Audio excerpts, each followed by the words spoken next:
Resmi Bojan Hodak berbicara di media bahwa akan ada penambahan satu pemain asing lagi di kubu Persib Bandung. Nah, kira-kira pemain asing seperti apa lagi yang akan datang? Yuk kita bahas, dan ini Jurnal Bola.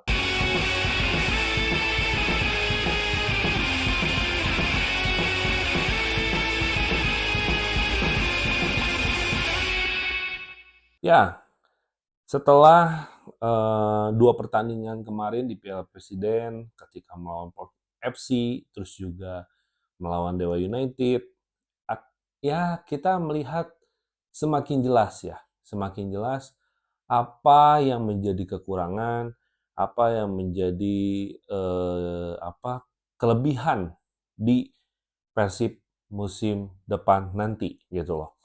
Dan setelah regulasi baru dari Indonesian League yang sekarang sudah berganti nama ya, jadi Indonesian League yang tadinya namanya itu adalah PT LIB, dan mengumumkan bahwa klub dibebaskan untuk merekrut 11 pemain asing ya. Itu memang menjadi regulasi yang sangat menguntungkan, apalagi untuk klub-klub yang bermain di kancah Asia atau Champions Asia gitu ya. Salah satunya udah pasti, yaitu adalah Persib Bandung dan juga Dewa United ya.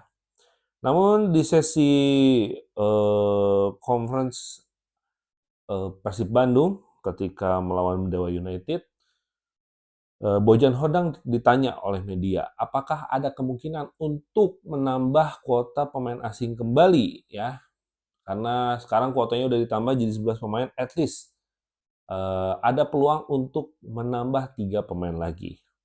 Dan apa yang dikatakan oleh Bojan Hodak adalah bahwa Persib Bandung kemungkinan besar tidak akan memanfaatkan kuota pemain asing 11 ini gitu loh. Jadi nanti kedepannya Bojan Hodak itu hanya memerlukan satu kuota lagi yang akan dimanfaatkan, tuh satu kuota lagi untuk mengisi slot asing selanjutnya. Jadi mungkin setelah beberapa pertandingan melawan Port FC, kemudian Dewa United, ya Bojan sudah melihat apa kekurangan di Persib Bandung.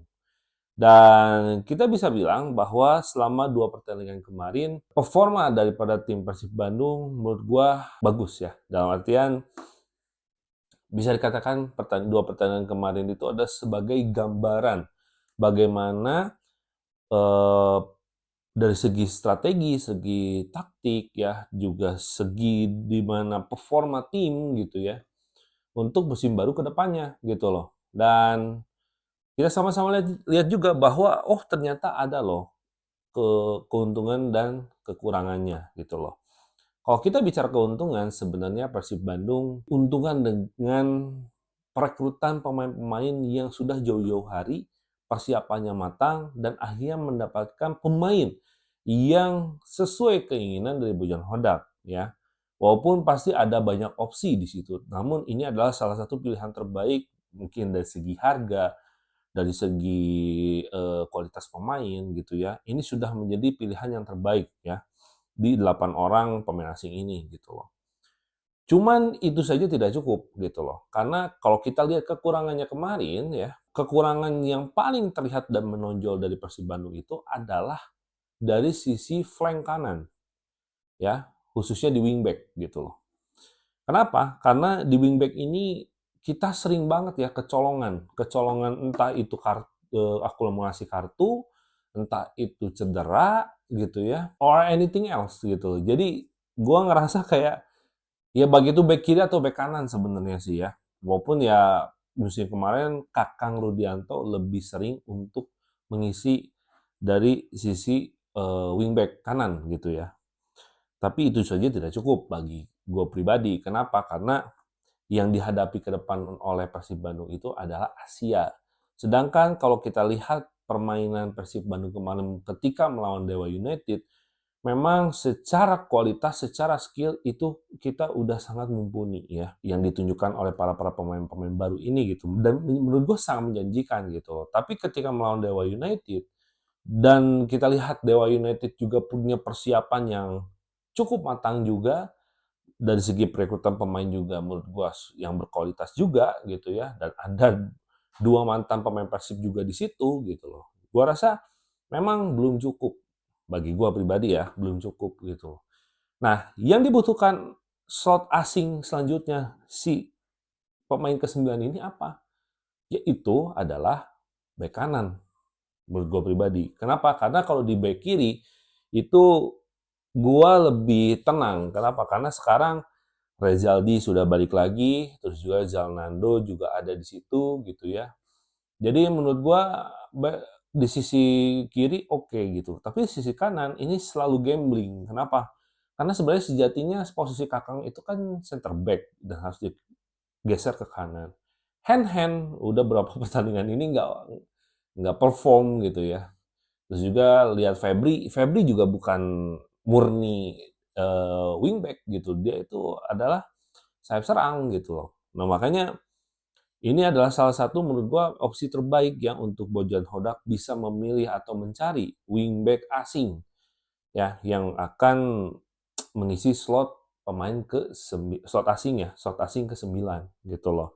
Tapi ada juga dampak dari ketika memang ada penambahan pemain ke-9, yaitu adalah mungkin salah satu dari 8 pemain ini walaupun akan bermain secara berbarengan, tapi menurut gua ini akan menjadi dampak buruk juga. Kenapa? Karena dari 8 orang ini sekarang harus dipilih salah satu. Siapa yang bisa bermain reguler dan satu itu harus berkorban atau berbagi ya, berbagi waktunya dengan pemain slot asing ke-9 ini gitu. Dan maksud gua adalah ya nggak akan dimainkan bareng juga gitu, pasti ada satu yang ditarik dan menurut gua make sense sih gitu loh. Kalau lihat dari 8 pemain asing ini semuanya pantas starting line up ya sebenarnya gitu loh. Tapi ya balik lagi ya, semua ada kebijakan ada di pelatih, jadi kita ya percaya aja gitu sama pelatih ya ke depannya.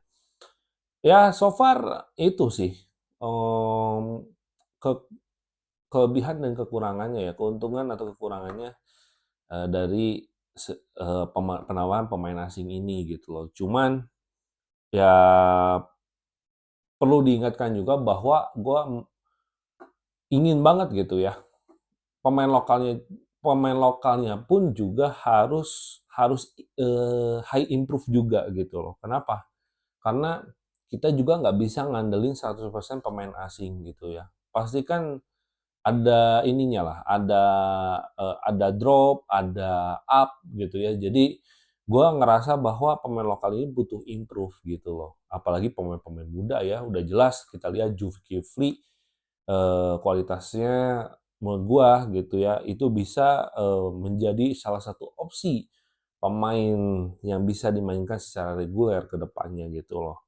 Selain memang Beckham belum datang, Kakang belum datang, Robby belum datang, terus Sadil yang katanya cedera masih kena cedera paha. Ya at least ya menurut gua kalau nanti nambah wingback, kedalaman squad Persib akan jauh lebih dalam dan akan menjanjikan juga di Asia. Plus ditambah keuntungannya adalah kita berkesempatan menjadi tuan rumah daripada AFC 2 ya. Sorry bukan AFC 2, ACL 2 gitu. Oke, ya mungkin segitu aja dari gue. Terima kasih yang udah nonton. Jangan lupa untuk like, komen, dan subscribe channel ini. Dan terus dukung channel ini. Semoga terus lebih berkembang dan bisa memberikan edukasi maupun pengetahuan dan juga share informasi bagi pecinta sepak bola tanah air. Oke, see you, goodbye.